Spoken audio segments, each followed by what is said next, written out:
حافظ محمد ظفر اللہ کہ وہ مائک پر تشریف لائیں، اپنے خیالات کا اظہار فرمائیں۔ تشریف لا رہے ہیں حافظ محمد ظفر اللہ۔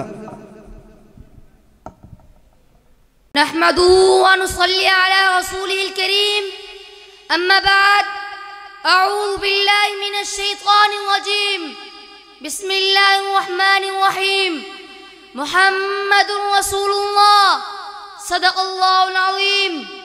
وہ دانائے سبل ختم رسول مولائے کل جس نے غبار راہ کو بخشا فروغ وادی سینہ، نگاہ عشق مستی میں وہی اول وہی آخر، وہی قرآن وہی فرقہ وہی یاسی وہی طہ۔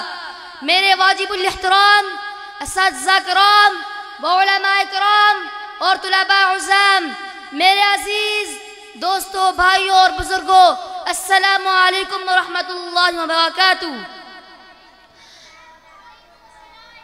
صدر عالی وقار، میں اپنے موضوع سخن کا آغاز سرور کونین ساقی کونسر شافی محشر تاجدار مدینہ عبداللہ کی لخت جگر آمنگ نور نظر سید البشر محبوب کبریٰ احمد مصطفیٰ بدر الدجا شمس الضحیٰ حضرت محمد صلی اللہ علیہ وسلم کے نام نامی اسم گرامی سے شروع کرتا ہوں۔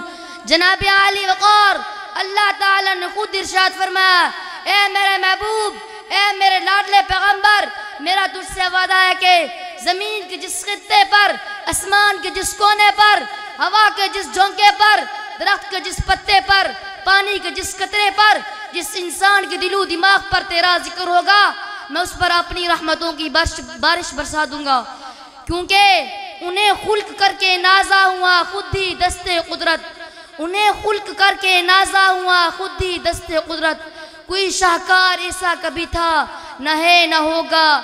والسلام علیکم ورحمۃ اللہ وبرکاتہ۔